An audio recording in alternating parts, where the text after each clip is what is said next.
Daily. Taste the Daily. வணக்கம். எங்கே இருக்கிறேன்னா நீலாங்கரையில் மனோஜ் வீட்டில். மனோஜுக்கும் எனக்கும் ஒரே ஒரு நாள் பழக்கம் தான். என்ன பழக்கம்னா, மகாநடிகன்கிற ஒரு படத்தில் அவருக்கு ஃப்ரெண்டாக நான் நடித்தேன். ஒரே நாள் தான். என்னோட சம்பளம் வெறும் 200 தான். அவன் கோடீஸ்வர வீட்டு பையன், ஒரு இயக்குனர் இமயத்தோட பையன். எங்கே அவர் கூட நடிக்கும்போது நம்மளை என்ன அவாய்ட் பண்ணுவாரா என்ன பண்ணுவாராங்கிற ஒரு இதிலே தயக்கத்திலே இருந்தேன். அவர் அவ்வளோ ஃப்ளெக்சிபிளாக, அவ்வளோ அந்த கெத்து அந்த இது எதுவுமே இல்லாமல் அவ்வளோ அன்பாக பழகினார். அது பிறகு அந்த படத்தில் நடித்த காட்சி ஃபுட்டேஜில் போயிருச்சுன்னு சொல்லி அவர் வீட்டில், இதே பக்கத்து வீடுன்னு நினைக்கிறேன், ஷூட்டிங் வீட்டில் டிவி சீரியலுக்கு வந்தப்போ அவர் என்னை கூப்பிட்டு வீட்டில் எல்லாத்தையும் சுற்றி காட்டுறாரு. இதுதான் என்னோட ரூமு, இது இந்த டாமியை இதை நான் வளர்க்குறேன், இந்த நாயை நான் வளர்க்குறேன். ஏழை பணக்காரன், மிடில், அப்பர், டவுன் இதெல்லாம் பார்க்காத ஒரு ஆள் அவர். நல்ல மனுஷன், நல்ல மனிதன்னா அப்பேற்பட்ட ஒரு நல்ல மனிதன். எங்கே பார்த்தாலும் சரி. எனக்கு ரொம்ப ஃபீலான விஷயம் என்னென்னா, ஃபேஸ்புக் ஃப்ரெண்டு, என்னோட ஃபேஸ்புக்லேயும் இருக்கார். உள்ள மெசேஜ் எடுத்து பார்த்தா அவர் எனக்கு ஒரு மெசேஜ் அனுப்பிச்சிருக்காரு, ப்ரோ நாளைக்கு எனக்கு பர்த்டே அப்படின்னு. ரொம்ப சங்கடமாக போச்சு.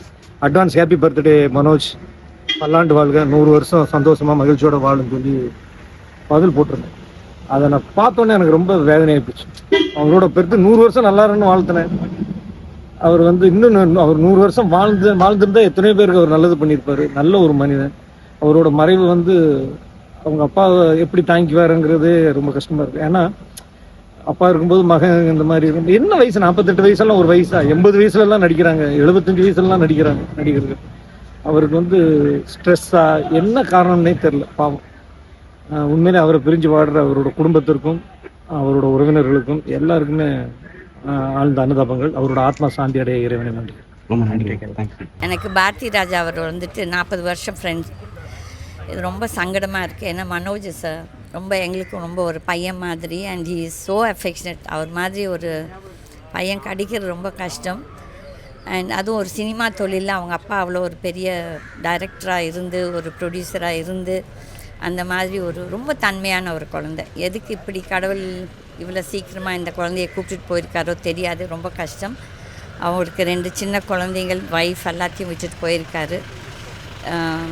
பாரதி ராஜா அவருக்கு நாங்கள் இப்போ ஒரு 10 நாளுக்கு முன்னால் தான் அவர் சந்திச்சுட்டு போயிருந்தோம். ஏன்னா அவருக்கு உடம்பு சரியில்லைன்னு சொல்லிட்டு.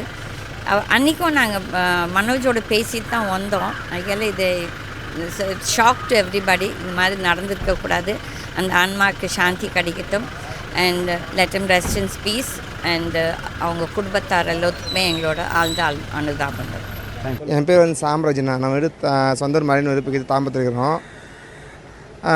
என் ஃப்ரெண்டு ஸ்டேட்டஸ் போட்டுருந்தேன், இதுமாரி மனோஜ் பாதி காலம் ஆகிட்டாரு. சரி நேரம் இது போட்டானே சந்தேகமாக சொல்லிட்டு யூடியூப் போய் பார்த்தோன்னா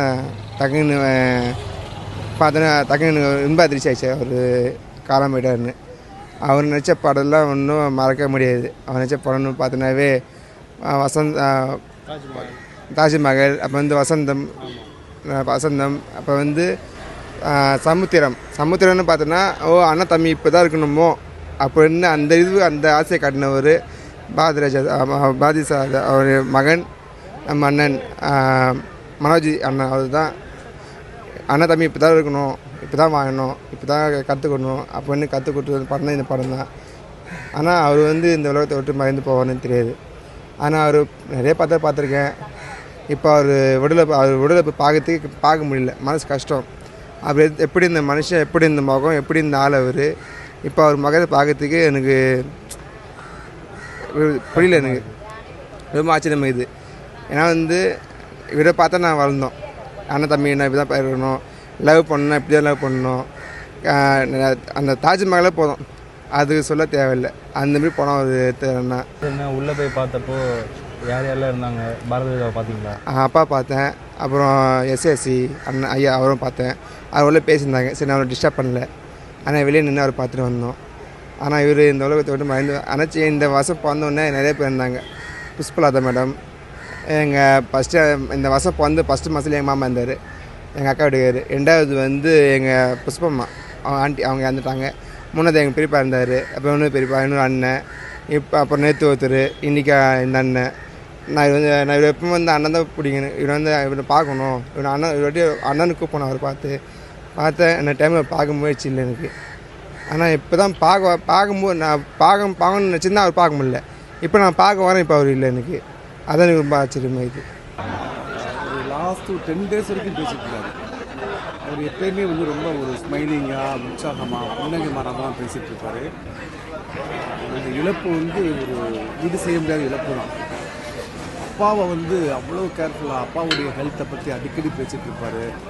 அவர் இன்னும் கொஞ்சம் வாழ்ந்துருக்கணும், அப்பாவுக்காக, குழந்தைகளுக்காக, அந்த மாறாத புன்னகைக்காக, ஸ்மைலுக்காக வாழ்ந்துருக்கணும். இப்போ தான் அப்பாவை பார்த்துட்டு வரோம்.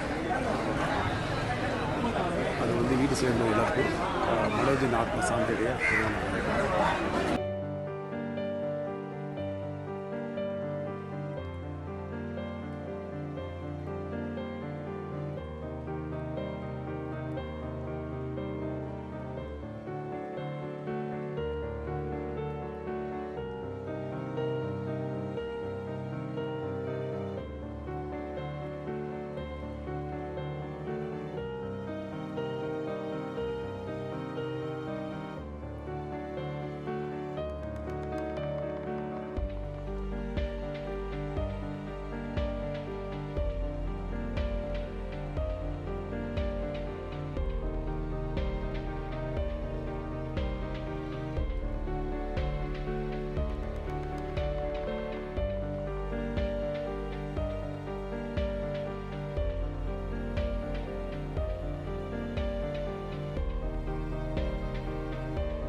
Taste the Daily.